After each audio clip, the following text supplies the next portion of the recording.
नमस्कार आदाब, मैं हूं शहबाज और आप देख रहे हैं टीवी पर हिंदी समाचार। आगे बढ़ने से पहले हम देखेंगे पहले हेडलाइंस।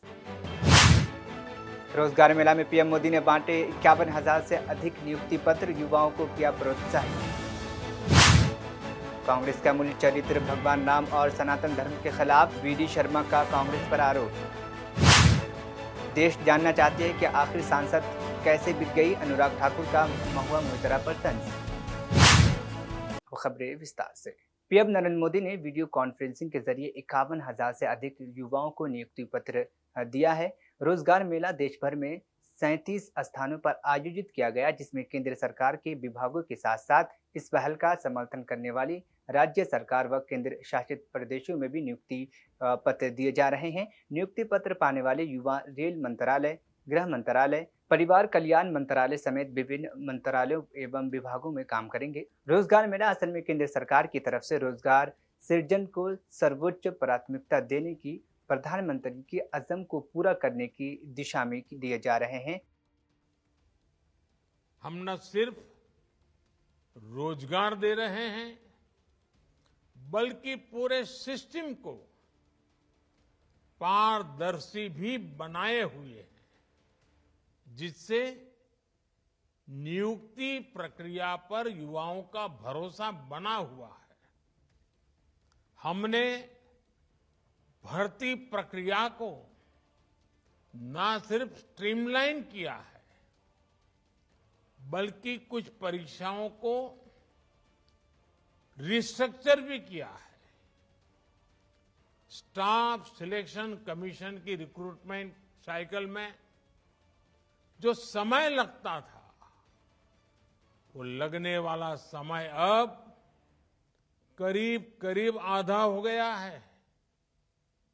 यानी सर्कुलर पत्र जारी होने से लेकर नियुक्ति पत्र देने तक के समय को काफी कम कर दिया है।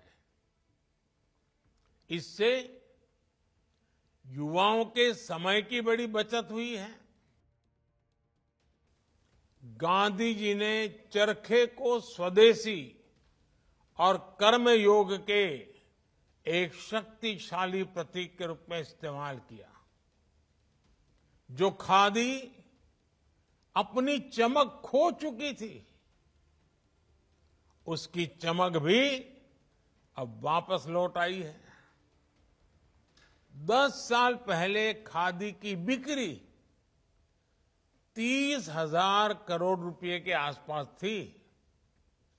अब ये 1.25 लाख करोड़ रुपए को भी पार कर गई है। इससे खादी और ग्राम उद्योग सेक्टर में अनेक रोजगार के नए अवसर बने हैं।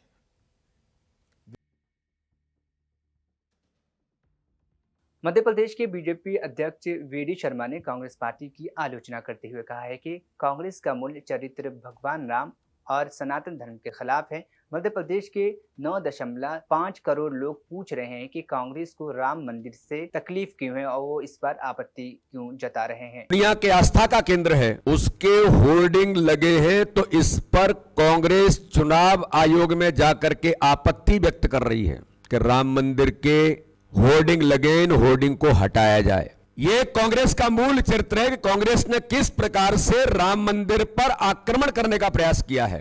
इनके मन के अंदर पीड़ा क्यों है कांग्रेस के कि राम मंदिर के होर्डिंग क्यों लगे हैं। ये मध्य प्रदेश की 9.5 करोड़ जनता, जिनके श्रद्धा और आस्था का केंद्र भगवान श्री राम का मंदिर है, अरे आप भी लगाइए। आपको किसने मना किया है? आपके नेता कह रहे हैं कि राम मंदिर तो सबका है। हाँ, बिल्कुल सबका है। तो आपको राम मंदिर के होर्डिंग लगाने में श्रीमान करप्शन नाथ बंटाधार जी, आपको दर्द क्यों है, पीड़ा क्यों है? क्योंकि कांग्रेस को पीड़ा है राम मंदिर के निर्माण से। कांग्रेस को पीड़ा है भारत के प्रधानमंत्री नरेंद्र मोदी की इच्छा शक्ति, जिनके कारण से आज प्रधानमंत्री की कुशल रणनीति के साथ पूरे भारत की 140 करोड़ जनता ने राम मंदिर की आधारशिला रखी गई और 22 जनवरी 2024 को भव्य राम मंदिर का भगवान रामलला विराजमान होंगे। इसका दर्द, इसकी पीड़ा कांग्रेस के उन राजस्थान के मुख्यमंत्री अशोक गहलोत के बेटे को ईडी के समन पर कांग्रेस नेता मल्लिकार्जुन खड़गे ने कहा है कि बीजेपी अशोक गहलोत का चुनाव खराब करना चाहती है और कांग्रेस नेताओं का मनोबल गिराना चाहती है और डराना चाहती है। वे ऐसा हमेशा करते हैं। हम डरेंगे नहीं, हम मजबूती से लड़ेंगे और इसका सामना करेंगे। वह जो भी कर रहे हैं वह बिल्कुल भी ठीक नहीं है। या वैभव जो हमारा जो गहलोत के सुपुत्र है वो उससे भी नहीं डरने वाला। उनका बिजनेस है, देख लेने दो जो कुछ भी है उनके पास। लेकिन दूसरी तरफ गहलोत के इलेक्शन को स्पॉइल करने के लिए और कांग्रेस कार्यकर्ताओं को डिमोरलाइज करने के लिए और हमारे जो आज नेता वहाँ है उनको डराने के लिए इनकम टैक्स का हो, ईडी का हो, ये काम कर रहे हैं। ये हमेशा करते हैं। इससे चंद लोग डर सकते हैं, लेकिन हमारे लोग डरने वाले नहीं हैं। हमारे लोग मजबूती के साथ लड़ेंगे और गहलोत हो, बाकी के हमारे मिनिस्टर्स हो, कार्यकर्ता हो, वो डट के मुकाबला करेंगे। सांसद में सवाल पूछने के मामले में टीएमसी सांसद महुआ मोहित्रा पर केंद्रीय मंत्री अनुराग ठाकुर ने प्रतिक्रिया दी है। उन्होंने कहा है कि देश जानना चाहती है कि आखिरकार सांसद कैसे बिक गई। अगर संसदीय कमेटी ने किसी को तलब किया है तो जानना चाहिए, अपनी बात रखनी चाहिए और जो गलतियां हुई हैं अगर वो स्वीकार नहीं करेंगी तो सच्चाई छिपती नहीं। देश जानना चाहता है ये आखिरकार सांसद बिक कैसे गए। अब सांसदों को चलाएंगे, ये अपने आप में बहुत चिंता का विषय है। इसमें राष्ट्रीय सुरक्षा का भी और भ्रष्टाचार का भी, ये दोनों ही साथ में जुड़ते हैं। और मुझे लगता है इस मामले में जल्द जांच और फिर उसके बाद कार्रवाई भी होनी चाहिए। ये जो इंडी गठबंधन की आप बात कर रहे हैं, मैं इसमें इतना ही कहूँगा कि ये सब एक दूसरे से अलग सोच और विचारधारा वाले हैं। सबके खिलाफ भ्रष्टाचार के गंभीर मुकदमे हैं। बहुत सारे लोग जमानत पर बाहर हैं, बहुत सारे जेल के अंदर हैं। ये इनका गठबंधन का चेहरा है। यूपीए नाम बदला है, कारनामे काले ही हैं। राजस्थान में ईडी की छापामारी पर कांग्रेस नेता दीपेंद्र हुड्डा ने प्रतिक्रिया दी है। उन्होंने कहा कि चुनाव में ईडी की एंट्री होना ये कोई नई बात नहीं है, बल्कि ये भाजपा की कार्यशैली है। ये तो भाजपा की एक कार्यशैली है, कार्यशैली का एक हिस्सा बन चुका है। इतने बड़े बड़े घोटाले सामने आते हैं, उनमें तो कहीं ईडी पहुंचती नहीं। यहाँ पर हरियाणा में अदानी बिजली घोटाला,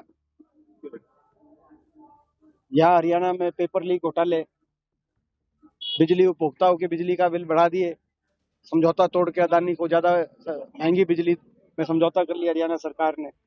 वहां सब ईडी नहीं पहुंचेगी।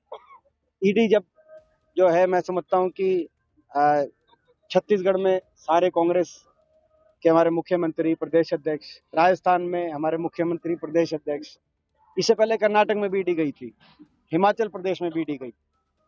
लेकिन हरियाणा, हिमाचल प्रदेश और कर्नाटक के लोगों ने वहां पे प्रचंड बहुमत से, बड़े बहुमत से, 2 चौथाई बहुमत से कांग्रेस की सरकार वहां पे उन प्रदेशों में बनाने का काम किया। प्रजातंत्र में, संवैधानिक व्यवस्था में इस तरह से सरकारी एजेंसीज का दुरुपयोग सही नहीं है। लोकतंत्र बचाने की भी हम लड़ाई लड़ रहे हैं, कांग्रेस पार्टी बचाने की लड़ाई लड़ रही है। भाजपा की कार्यशैली है कि विपक्ष की हर आवाज को किसी तरीके से दबाया जाए, लेकिन हमारी आवाज ऐसे दबने वाली नहीं।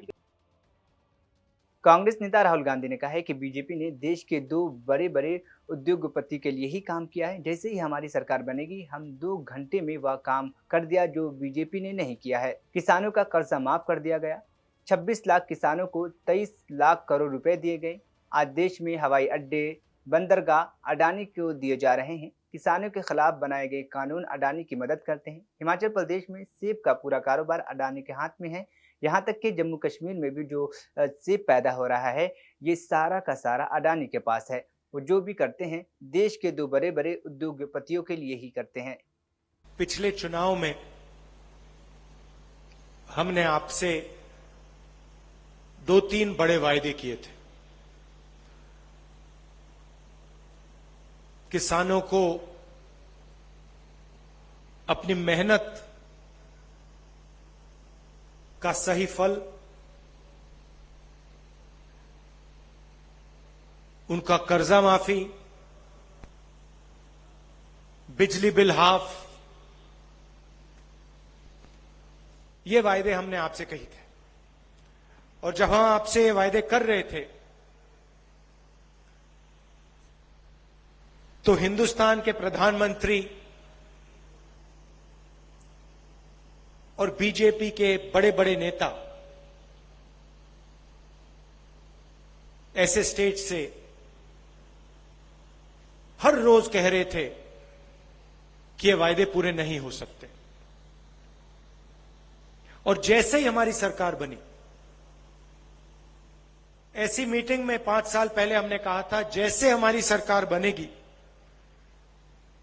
समय नहीं लगेगा, एकदम जो हमने वायदे किए हैं उनको हम पूरा करेंगे। और खुशी से मैं कहता हूं कि जिस काम को बीजेपी ने कहा था कि नहीं किया जा सकता, उस काम को हमने 2 घंटों में करके दिखा दिया पूरे प्रदेश को। 10,000 करोड़ रुपए किसानों का कर्जा माफ, बिजली बिल हाफ, किसान न्याय योजना 23,000 करोड़ रुपए 26 लाख किसानों को, मजदूरों को 7,000 रुपए 5 लाख मजदूरों को 7,000 रुपए हर साल, तकरीबन 760 करोड़ रुपए हमने दिए। देखिए, सरकार चलाने के 2 तरीके होते हैं। आप किसी भी सरकार को देखो, 2 ही तरीके होते हैं। एक तरीका कि आप प्रदेश के या देश के सबसे अमीर लोगों को फायदा पहुंचाओ, और दूसरा तरीका आप देश के या प्रदेश के सबसे गरीब लोगों की मदद करो। यही 2 तरीके हैं, और तीसरा तरीका है नहीं। लोग कहते हैं कि भैया नहीं, तीसरा तरीका होगा सबकी मदद। नहीं, सीधी सी बात है, या आप जो लाइन में सबसे पीछे बैठे हैं, खड़े हैं, उनकी मदद करो, या फिर लाइन में जो सबसे आगे बैठे हैं, खड़े हैं, उनकी मदद करो। और हमारी जो सरकार है, और किसी भी स्टेट में देख लीजिए, यूपीए की सरकारों को देख लो, हमारी सरकार किसानों की, मजदूरों की, गरीब लोगों की, बेरोजगार लोगों की, इनकी मदद करती है। उनकी सरकारें जो हैं बड़ी बड़ी बातें करती हैं, मगर अंत में अदानी जी की वो मदद करते हैं। तो जो भी वो करते हैं, अदानी जी के लिए, देश के सबसे बड़े 2-3 उद्योगपतियों के लिए करते हैं। और जो भी हम करते हैं, हम किसानों के लिए करते हैं, मजदूरों के लिए करते हैं, आदिवासियों के लिए करते हैं, दलितों के लिए करते हैं, पिछड़ों के लिए करते हैं।